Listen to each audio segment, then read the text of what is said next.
नमस्कार विद्यार्थ्यांनो, माझे नाव आहे पंकज रामदास मध्ये आणि आज आपण शिकणार आहोत इयत्ता 6वीतला धडा क्रमांक 9चा पुढचा भाग, ज्याच्यात सोडवणार आहोत आपण सराव संच. या धड्याचं नाव आहे मसावी लसावी. तर चला, या धड्यामध्ये आपण सराव संच सोडवणार आहोत आणि हा सराव संच पूर्णतः मसावीसाठी आहे. तर मसावी काढायची आपल्याला पद्धत माहिती पाहिजे. पहिले दिलेल्या संख्याचे आपण अवयव पाडू आणि त्या अवयवांमध्ये जी सगळ्यात मोठी संख्या किंवा सगळ्यात मोठा सामायिक अवयव त्या पाहायचा, तोच असतो आपल्या दिलेल्या संख्येचा मसावी. सराव संच 24. पहिला प्रश्न आहे, खालील संख्यांचा मसावी काढा आणि ह्या संख्या आपल्याला दिलेल्या आहेत. तर आपण एक एक करून सगळ्या संख्यांचा मसावी काढू. तर पहिली संख्या आहे 45 आणि 30. पहिले 45 आणि 30 चे विभाजक किंवा अवयव पाडून घेतले. तर 45 ला कोण कोण भागू शकतं? तर पहिले 1 आहे, 3 आहे, 5 आहे, 9 आहे, 15 आणि स्वतः 45. म्हणजेच काय पाहायचंय, 45 हा कोणाकोणाच्या पाड्यात येतो, तसेच 30 हा कोणाकोणाच्या पाड्यात येतो. तर 1, 2, 3, 5, 6, 10, 15 आणि 30 स्वतः. परंतु यामध्ये सामायिक विभाजक सगळ्यात मोठा कुठला आहे? तर सामायिक विभाजक 1ही आहे, 3ही आहे, 5ही आहे आणि 15ही आहे. तर यात सगळ्यात मोठी संख्या कुठली आहे? 15. याचाच अर्थ काय, 45 आणि 30 यांचा सामायिक विभाजक भेटला आपल्याला 15. दुसरा प्रश्न आहे 16 आणि 48. 16 कोणाकोणाच्या पाड्यात येतो ना 48 कोणाकोणाच्या पाड्यात येते ते आपण पहिले लिहिले. तर 1, 2, 4, 8 आणि 16 आणि 48 येतो 1, 2, 3, 4, 6, 8, 12, 16, 24 आणि 48. आता सगळ्यात मोठा सामायिक अवयव दोघांमध्ये आहे तो म्हणजे 16. म्हणजेच काय, 16 आणि 48 चा मसावी झाला 16. आता 39 आणि 25 पाहता. 39 कोणाच्या पाड्यात येतो? तर 1, 3, 13 आणि 39 आणि 25 कोणाच्या येतो? तर 1, 5 आणि 25. तर यामध्ये फक्त एकच संख्या आहे जी दोघांमध्ये समान आहे, म्हणून त्यांचा मसावी आला 1. तर कुठलीही मोठी संख्या जर आपल्याकडे सामायिक नसेल तर एकच ही संख्या सामायिक असते आणि तीच असते त्या संख्यांचा मसावी. तर लक्षात ठेवा, नेहमी आपल्याला कुठलीही मोठी संख्या आपल्याला सामायिक भेटू शकत नाही. जर नसेल भेटेल तर आपली सामायिक मसावी झाली 1. आता पुढचा प्रश्न घेऊ 49 आणि 56. तर 49 चे आपण विभाजक काढले तर 1, 7 आणि 49 आले. तर आपण 56 चे काढले तर 1, 2, 4, 7, 8, 14, 28 आणि 56 आले.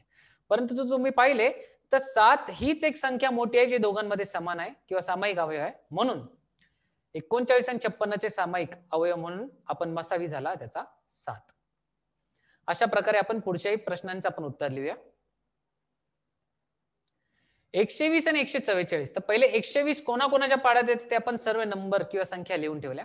144 कोणाकोणाच्या पाड्यात येते संख्या लिहून ठेवल्या आणि दोघांमध्ये सगळ्यात मोठी संख्या आपण पाहिली तर ती झाली समान अवयव झाली 24. याचाच अर्थ काय, या दोघांचाही मसावी झाला 24. आता पुढची संख्या आहे 81 आणि 99. 81 आणि 99 हे खरं तर 9च्या पाड्यात येतात, 3च्याही पाड्यात येतात किंवा 3नेही निश्चय भाग जाऊ शकतो, 9ने निश्चय भागू शकतो. म्हणून आपण सगळे त्यांचे विभाजक लिहिले. 81 ला भाग जाणारे आणि 99 ला भाग जाणारे. परंतु इथे पाहू शकता सगळ्यात मोठा विभाजक हा झाला 9, म्हणून 81 आणि 99 चा मसावी आहे 9. 24 आणि 36. तर 24 आणि 36 ला भाग जाणारे पहिल्या संख्या लिहिले तर 1, 2, 3, 4, 6, 8, 12 आणि 24 आणि 36 चे तसेच अवयव पाडले. परंतु तुम्ही पाहिले तर 12 ही सगळ्यात मोठी संख्या असल्या कारणाने त्यांचा सामायिक अवयव झाला म्हणजे त्यांचा मसावी झाला 12. 25 आणि 75. तर 25 चे विभाजक पाहिले 1, 5, 25. 75 चे लिहिले 1, 3, 5, 15, 25 आणि 75. परंतु 25 हा सगळ्यात मोठा सामायिक अवयव झाला, त्यामुळे त्यांचा मसावी झाला 25. पुढचे आहे 48 आणि 54. तर 48 चे विभाजक लिहिले, 54 चे विभाजक लिहिले, परंतु सगळ्यात मोठा विभाजक किंवा अवयव दोघांमध्ये समान असलेला 6 असल्या कारणाने या दोघांचा मसावी झाला 6. आता सगळ्यात शेवटी आहे 150 आणि 225. तर यांचे पहिले विभाजक काढले, त्यानंतर यात मध्ये पाहिले तर 75 ही संख्या दोघांची सामायिक विभाजक असल्या कारणाने या दोघांचा मसावी झाला 75. तर अशा प्रकारे आपण सांख्यिक उदाहरणे सोडवली. आता जाऊया वळूया शाब्दिक उदाहरणांकडे. तर पहिला प्रश्न आहे 18 मीटर लांब व 15 मीटर रुंद जमिनीच्या तुकड्यात भाजीपाला लावण्यासाठी मोठ्यात मोठ्या आकाराचे चौरस सारखे चौरसाकृती वाफे तयार करायचे झाल्यास प्रत्येक वाफा जास्तीत जास्त किती मीटर लांबीचा असावा? म्हणजे आपल्याला किती जागा आहे, 18 मीटर लांब आणि 15 मीटर रुंद असा. आता आपल्याला या मोठ्या वाफ्यामध्ये आपल्याला भाजीपाला लावायचा आहे, तर जास्तीत जास्त किती मीटर लांबीचा वाफा असावा? तर आपण एक काम करू, ह्या दोघांचे पहिले जास्तीत जास्त संख्या काढायची, या कारणाने आपण काय ठरवले, तर यांचा मसावी काढायचा. मग प्रत्येक वाफा जास्तीत जास्त किती लांबीचा असावा हे ठरवण्यासाठी 18 आणि 15 यांचा मसावी काढावा लागेल. कारण आपल्या इथे जास्तीत जास्त संख्या मोजायची. म्हणजेच काय, 18 आणि 15 यांचा सगळ्यात मोठा विभाजक आपल्याला शोधायचा आहे. तो असतो, तो आला 3. कसं आहे, तर 18 आणि 15 कोणाकोणाच्या पाड्यात येतात ते आपण पहिले लिहिले, म्हणजेच ते झाले त्याचे विभाजक. आणि त्यातली सगळ्यात मोठी संख्या सामायिक आली 3. म्हणजेच काय, प्रत्येक वाफा जास्तीत जास्त 3 मीटर लांबीचा असावा. अशा प्रकारे आपण शाब्दिक उदाहरणे सोडवतो. आपण वळूया पुढच्या शाब्दिक उदाहरणाकडे.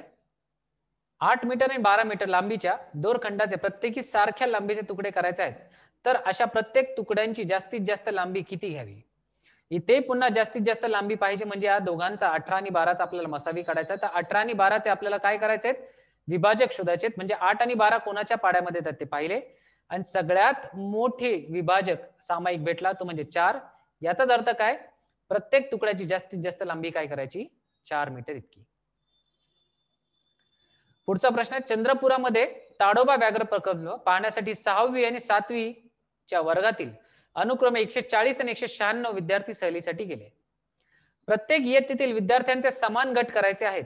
म्हणजे दोन्ही विद्यार्थ्यांचे 6वी आणि 7वीच्या विद्यार्थ्यांचे 140 आणि 196 आपल्याला समान गट करायचे.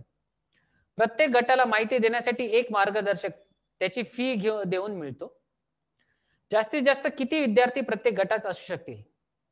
म्हणजे या दोघांचा जास्तीत जास्त विद्यार्थी काढायचे, म्हणजे या दोघांचा आपल्याला काढायचा मसावी.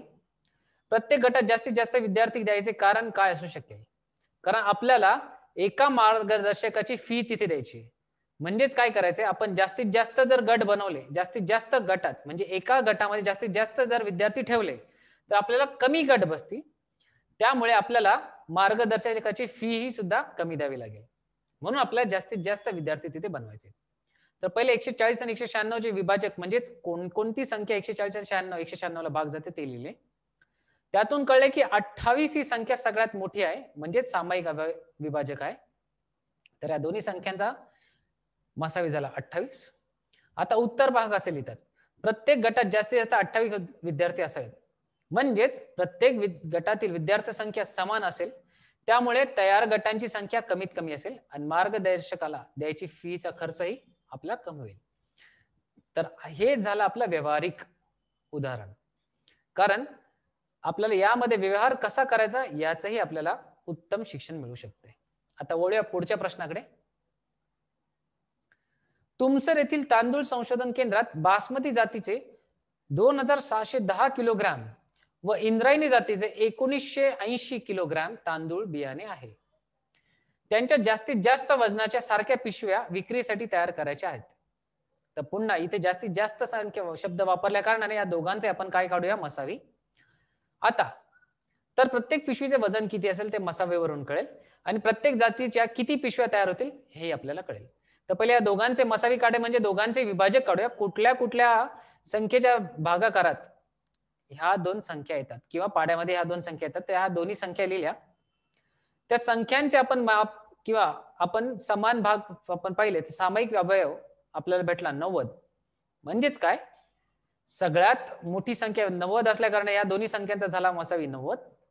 म्हणजेच प्रत्येक पिशवीत जास्तीत जास्त 90 किलोग्राम वजना इतकाच तांदूळ भरावा.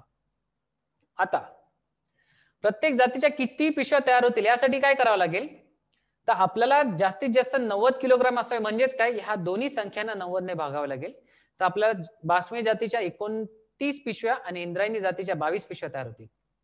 तर आपलं उत्तर लिहायचंय. तर आपल्याला प्रश्नाचे उत्तर अशा प्रकारे लिहायला लागते. पहिले उकल काढायची, त्यापुढे त्याला शब्दामध्ये उत्तर लिहायचे, तरच आपल्याला पूर्ण मार्क मिळतात. तर उत्तर लिहिताना कसे लिहायचे, तर प्रत्येक पिशवीत जास्तीत जास्त 90 किलोग्राम असावे.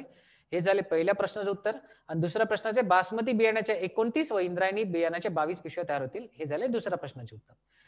असे उत्तर लिहिले तरच तुम्हाला पूर्ण मार्क मिळतात. तर हा अशा प्रकारे आपण सोडवला सराव संच. तर या भागात आपण काय शिकलो, शाब्दिक उदाहरणे आणि सांख्यिक उदाहरणे. कशावरती, मसावीवरती. सांख्यिक उदाहरणामध्ये आपल्याला मसावी कसा काढायचा ते कळले, पण शाब्दिक उदाहरणामध्ये आपल्याला व्यवहारात त्याचा उपयोग कसा करायचा याचे आपल्याला शिक्षण मिळाले. तर अशा प्रकारेच आपण पुढचा भागही आपण पाहूया, तो आहे लसावीचा. तर पुढच्या भागात आपण शिकूया लसावी आणि त्यावरचे सराव संच. तोपर्यंत धन्यवाद.